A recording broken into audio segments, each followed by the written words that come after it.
नमस्कार दोस्तों, मैं अनिल यादव अपने YouTube चैनल कृष्णा क्लासेस पे आपका स्वागत करता हूं। दोस्तों हम आपको पढ़ा रहे हैं Uttar Pradesh police re exam practice set, जिसमें से हमने 4 प्रैक्टिस सेट आपको करवा चुके, जिसमें 10-10 क्वेश्चन शामिल हैं।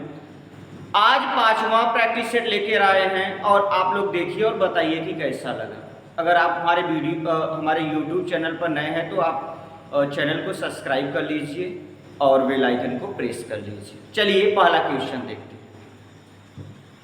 दिया ए और बी ने मिलकर 1900 रुपए की लागत मूल्य वाला एक कार्य पूरा किया। यानी एक कार्य ए और बी मिलकर कार्य किए जिसमें उनको कितना रुपया मिला? 1900 रुपये। ए ने 5 दिन काम किया और बी ने 6 दिन काम किया। ए 5 दिन काम किया और बी ने 6 काम किया।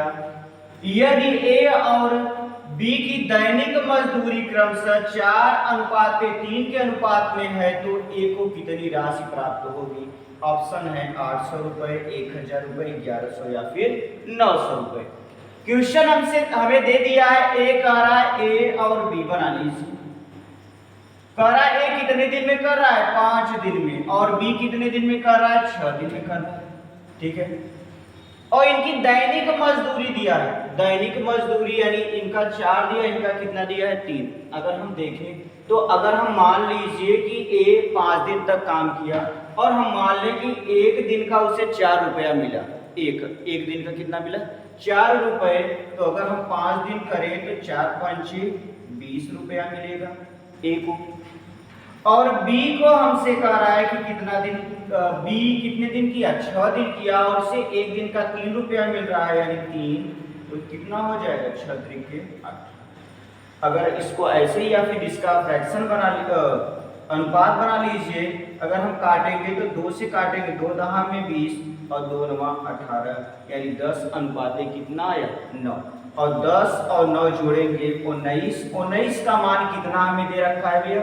1900। अगर डिवाइड करेंगे तो 1 का मान हो गया 100। अब हमसे क्या पूछ रहा है? पूछ रहा है ए को कितनी राशि प्राप्त हुई।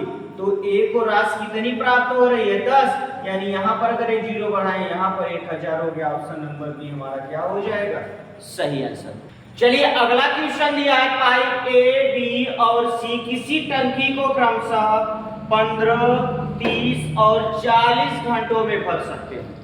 एक ही दिन पाइप ए, बी, सी को क्रमशः 6 बजे, 8 बजे, 10 बजे खोला गया। यानी 6 बजे, 8 बजे, 10 बजे, यानी इसको हम मान सकते हैं 6 AM पे, 8 AM पे और 10 AM पे। ठीक है। 6 AM पे, 8 AM पे और 10 AM, यानी सुबह 6 बजे, 8 बजे और 10 बजे खोला जाता है। टंकी कितने बजे भर जाएगी? टंकी कितने बजे भर जाएगी? 3:20 शाम दोपहर में, और 11:20 PM, 7:20 PM या 5:20 PM। अब चलिए देखते हैं क्वेश्चन। सबसे पहले क्या करिए कि तीनों को बना लीजिए, ए, बी और सी। ए का कितना दिया है? 15, बी का 30 और सी का 40। अगर देखें 15, 30 और 40 का एलसीएम तो हो जाएगा 120। 120 15 से भाग देंगे, 15 8 120। 30 से भाग देंगे तो 30 चौका 120। 40 से भाग देंगे 3। ठीक है। अब देखिए क्या कर रहा है। हमसे कह रहा है कि क्रमशः खोला जाता है, यानी ए, बी, सी को क्रमशः खोला जाता है। अब हमें कह रहा 8 AM पे, 6 AM पे, 8 AM पे और 10 AM पे कह रहा है। सबसे पहले क्या करेंगे, इनको हम देखेंगे कि 6 AM, 8 AM, 10 AM, यानी 10 बजे तक जितना समय लगेगा उतने में ए कितना भरेगा और 8 कितना भरेगा, पहले उसको निकाल लेते हैं। मान लीजिए ए 10 बजे तक कितना भरेगा भैया? 10 AM तक कितना भरेगा? यानी कितने घंटे होंगे? 6 से 10 यानी 4 घंटे होंगे। और 1 घंटे में अगर 8 भर रहा है तो 8 चौक 32 भरेगा ए। ठीक है। और बी देखें तो दूसरा 8 से 10 यानी बी कितना भरेगा? 10 बजे तक, यानी 10 AM पे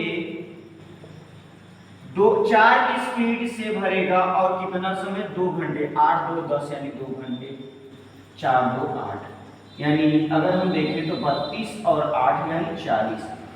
10 बजे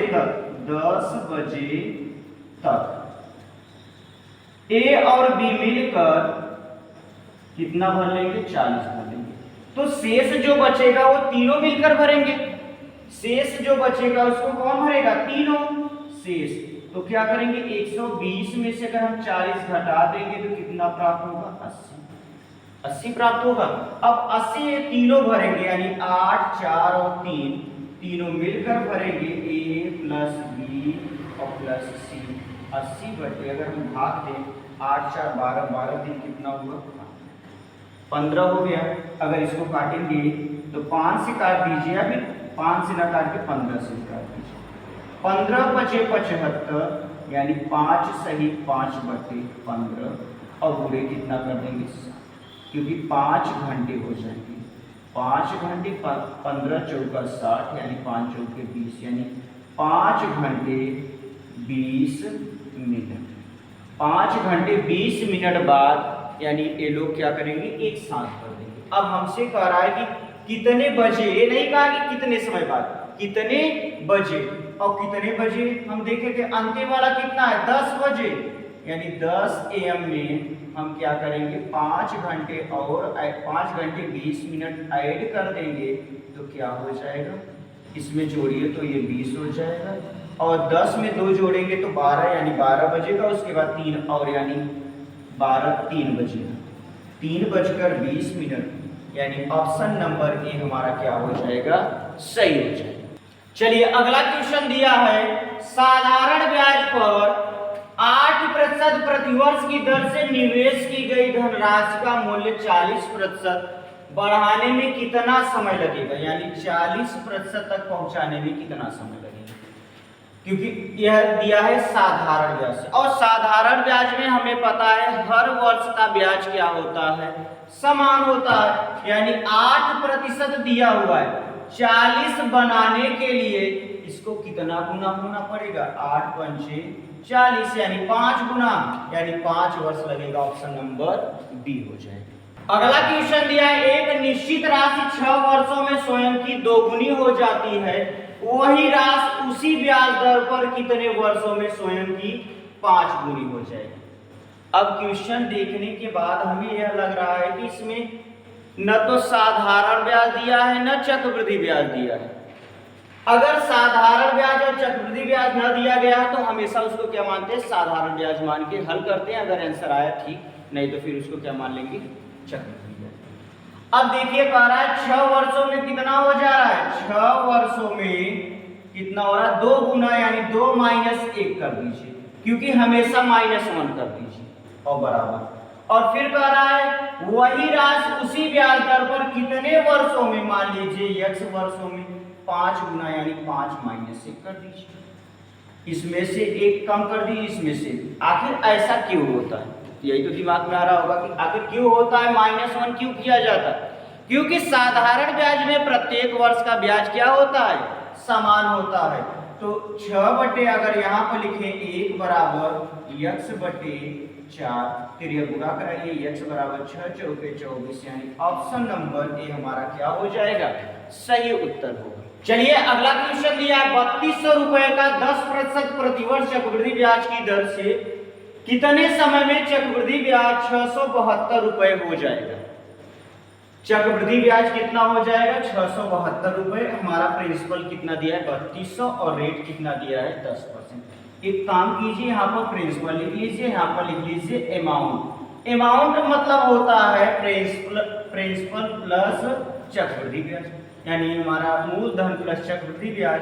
मूलधन कितना दिया है, 3200, और यहाँ पर अगर दोनों को जोड़ ले तो कितना होगा, 2 7 6 2 8 यानी 38। अगर इसको हम डिवाइड करें 4 से, 4 8 32 800, और इसको भी काटे तो 4 4 9 36, 4 4 4 6 24, कितना बचा, 4 8 32 968। अभी भी कटेगा ये, इसको कितने से काट दें, 4 से काटे, फिर से 4 से काटेंगे तो 4 दूनी 8, 200। 4 से काटेंगे 4 एकम 4 और 4 दूनी 8, 4 चौक 16 और 4 एकम 4 दूनी 8, 242। अभी काटेंगे तो इसको काटेंगे तो कितना हो जाएगा 100 और इसको काटेंगे तो कितना हो जाएगा 121। हो गया ना। अब 10% कर रहा है, 10% का फ्रैक्शन होता है 1/10, यानी 10 से क्या होगा 11, 10 से 11 यानी 10 के पावर 2 करेंगे तो 100 प्राप्त होगा, 11 के पावर 2 करेंगे तो 100 प्राप्त होगा, यानी हमारा समय कितना प्राप्त हुआ 2 वर्ष। ऑप्शन नंबर सी क्या होगा सही उत्तर। चलिए अगला क्वेश्चन दिया है, एक फल विक्रेता के पास कुछ सेब थे, उसने 40% से बेच दिए और अब भी उसके पास 540 सेब हैं। आरंभ में उसके पास कितने सेब थे, यानी कुल मिला के मान लीजिए आरंभ में 100% सेब, 100% सेब थे, अभी उसने 40% क्या कर दिया बेच दिया। अगर बेच दिया तो बचा कितना 60% बचा, और वही तो हमसे कह रहा है 60 को उसके पास 540 से बचे, यानी 60% का मान दिया है 540। 0 से 0, 6 से काटेंगे, 6 से काटेंगे कितना हुआ 6, 6 9 54, यानी 1% का मान कितना आया 9। तो 2 0 इधर तो 2 0 इधर, यानी कितना 100% का मान पूछ रहा है, यानी ऑप्शन नंबर सी हमारा क्या हो जाएगा सही हो। अगला क्वेश्चन है दिया, किसी देश की प्रारंभिक जनसंख्या 1,87,500 है, यदि जन्म और मृत्यु दर क्रमशः 13% और 9% है तो 2 वर्ष बाद देश की जनसंख्या क्या हो जाएगी, यानी 2 वर्ष बाद देश की जनसंख्या क्या हो जाएगी। अच्छा एक चीज देखिए, यहाँ पर जन्म दर दिया है, जन्म दर और क्या दिया है मृत्यु दर। तो जन्म दर 13% और मृत्यु दर कितना है 9%, यानी अगर हम देखें तो टोटल बचे कितने भैया 13 से 9 घटाएंगे, यानी शेष बचे हैं कितने 4% बचे। ठीक है, अब हमसे कह रहा है कि 4% बचे हैं तो इसका देश की जनसंख्या क्या हो जाएगी 1,87,500 है। 4% बचे यानी 4/100। अगर हम 2 संख्या से इसको डिवाइड करें तो 4 से पूरा कराएंगे तो 5 चौके 20 कैरी 2 आया, 7 चौक 28 2 30 कैरी 3 आया, और फिर 8 चौक 32 32 और 3 कितना होता 35 कैरी 3 आया, और 4 एकम 4 3 7 75। फिर 7500 का क्या करेंगे एक बार और निकाल लीजिए 4%, 4/100। बहुत सोच रहे हैं कि सर ऐसा क्यों, मतलब यही एक नियम है जो बताए हैं हम आपको। 0 से 0 काट दीजिए, 75 चौका होता है 300। अगर 2 साल के लिए बोले तो इसमें 2 का और इसमें 1 का गुणा कराते हैं, और 75 दूना 150 यानी 150 और 2 0 और लगा दीजिए, और इसका करेंगे कितना हो जाएगा 300। अगर जोड़ लीजिए तो कितना होगा 0 0 3 5 और 1 15,300 इनका क्या आ गया, मतलब कि जनसंख्या बढ़ जाएगी 2 साल में।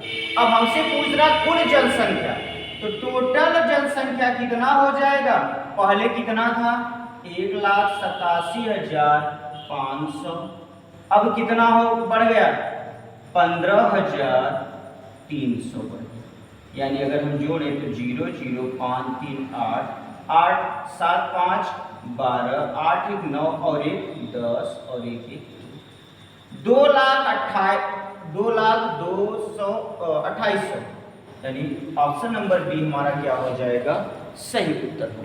चलिए अगला क्वेश्चन दिया है 60 के गुणनखंडों की संख्या ज्ञात कीजिए। 60 के गुणनखंडों की संख्या ज्ञात करने के लिए क्या करेंगे 60 का गुणनखंड कर लीजिए। अगर 60 का गुणनखंड करिए तो 2 से काटेंगे तो 2 3 36, 2 से काटेंगे तो 15, और फिर 3 से काटेंगे तो 5, फिर 5 से काटेंगे तो 1, यानी गुणनखंडों की संख्या। अगर हम 60 को लिखें तो क्या लिख सकते हैं 2 के पावर 2 गुणे 3 गुणे 5, यही लिख सकते हैं ना। और गुणनखंडों की संख्या बराबर होता है, संख्या बराबर होता है जो पावर दिया गया, जैसे 2 दिया इसमें एक जोड़ के लिखिए 3, 3 दिया 3 की पावर 1 है इसमें एक जोड़ के लिखिए 2, 1 दिया इसमें एक जोड़ के लिखिए 2, 3 दूनी 6 दूनी 12, यानी ऑप्शन नंबर ए होगा सही। अगला क्वेश्चन दिया है 5 अंकों की वह छोटी से छोटी संख्या को ज्ञात कीजिए जो 18, 21, 24 से क्या हो पूर्णतः विभाज्य। तो 5 अंकों की छोटी से छोटी संख्या क्या होगी, 1 लिख के 4 जीरो, यानी इकाई दहाई सैकड़ा हजार 10,000, यानी कितना हुआ 10,000। अब क्या करेंगे 18, 21 और 24 का क्या निकालेंगे एलसीएम, जो कितना हो जाएगा 504, कितना होगा 504। अब एक काम कीजिए इसमें भाग दे दीजिए 504 से, तो एक बार जाएगा तो 504 हो जाएगा, यानी 10 में से 4 गया तो 6, यहाँ पर बचा कितना 9 और यहाँ पर 9 में से 5 गया तो 4, यानी 496, यहाँ पर जीरो उतार लीजिए। अब 9 बार जाएगा, 9 चौक 36 और 9 बचे 45। अगर इसको घटाएंगे 10 में से 6 गया तो 4, 6 में से 3 गया तो यहाँ पर 5 में से 3 गया तो 2, यहाँ पर बचा कितना 9 में से 5 गया तो 4, यहाँ पर कुछ नहीं। अब क्या करेंगे, अगर हमसे छोटी संख्या कहे तो अंतर निकालते हैं। इसका अंतर क्या हो जाएगा, 4 में से 4 गया तो 0 और 10 में से 2 गया तो 8, यहाँ पर 4 यहाँ पर 4 कुछ नहीं 80, कितना है 80। अब हमसे क्या पूछ रहा है, छोटी संख्या यानी 10,000 हमें दिया हुआ है, इसमें 80 और जोड़ देंगे तो 10,080 हो जाएगा, यानी ऑप्शन नंबर बी हमारा क्या हो जाएगा सही उत्तर। चलिए अगला क्वेश्चन दिया है, सरल कीजिए 1 - 1/2 पहले ब्रैकेट में, फिर 1 - 1/3, 1 - 1/4 डॉट डॉट 1 - 1/23। इसका मान हमसे पूछता है। अगर हम देखें इसको हल करने के लिए तो 2 एकम 2 में से घटाएंगे तो 1/2 हो जाएगा, 3 एकम 3 में से घटाएंगे तो कितना हो जाएगा 2/3, 4 एकम 4 में से घटाएंगे तो 3/4, तो अगला हो जाएगा ऐसे 4/5। अगर देखा जाए तो 23 एकम 23 में से घटाएंगे तो 22/23। अगर हम देखें तो इससे कट गया 3 से 3, 4 से 4, यानी इधर 22 से 22 बचा कितना 1 और यहाँ पर कितना बचा 23, यानी ऑप्शन नंबर ए हमारा क्या हो जाएगा सही उत्तर हो। दोस्तों अगर आपको हमारा वीडियो पसंद आ रहा हो तो इसे लाइक कीजिए, शेयर कीजिए, कमेंट करिए, और यदि आप हमारे YouTube चैनल पर नए हो तो चैनल को सब्सक्राइब कर लीजिए। धन्यवाद, जय हिंद।